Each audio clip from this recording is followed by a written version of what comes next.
लड़की ने अपने माता से शर्त लगाई, मेरा नाम काजल शर्मा, निवासी शिव विहार लोनी, गाजियाबाद से आई हूँ, कहीं बैठी हूँ तो हाथ हिला सकती हैं।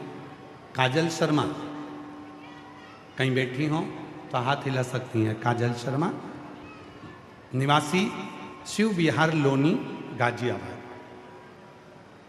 गाजियाबाद से आई हैं, कहीं बैठी हो तो हाथ हिला सकती हैं, और अगर बैठी हो तो बेलपत्र लेने के लिए आ सकती हैं।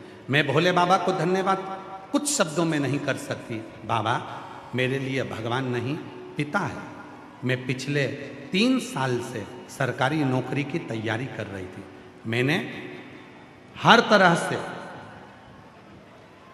एग्जाम दिया पर उसको क्लियर नहीं कर पाई। ऐसा कोई कंपटीशन एग्जाम नहीं जिसमें मैं ना बैठी, पर होता ही नहीं था।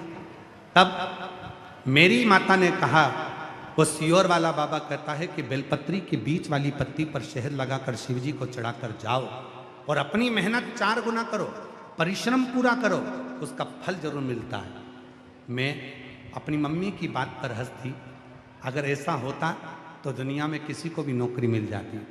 मैंने फिर एग्जाम दिया, फिर रह गई।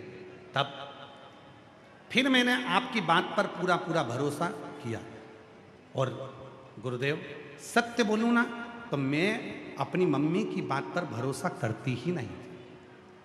आपकी पूजन पर भी मेरा भरोसा नहीं था। पत्र में बेटी लिख रही, आपकी पूजन पर भी मेरा भरोसा नहीं था। पर एक बार मेरी माँ ने कहा तू भरोसा तो कर। तब भरोसा कर कर हापुड़ में आपकी कथा हुई। मेरी माँ ने कहा, मैंने सुना है कि कथा के पंडाल में बैठकर आरती जब होती है, आरती के बाद पृथ्वी को नमन कर कर मिट्टी को हृदय से लगाकर बाबा से जो कहा जाता है, बाबा वो देता है। मैं अपनी मम्मी के साथ हापुड़ 2024 की कथा में पहुंच गई, और हापुड़ की कथा में बैठकर मैंने वहाँ पर कथा सुनी, बाबा को नमन करा, वहाँ प्रणाम करा। बाबा ऐसी कृपा हुई शायद दुनिया में कोई नहीं कर सकता। बाबा एक सरकारी नौकरी के लिए मैं अप्लाई कर रही थी, बाबा ने मुझे 2 सरकारी नौकरियां एक साथ दी है।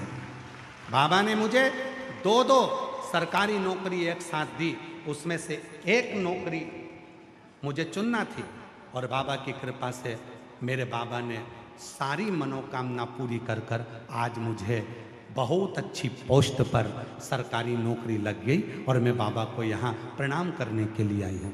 कहीं बैठी हो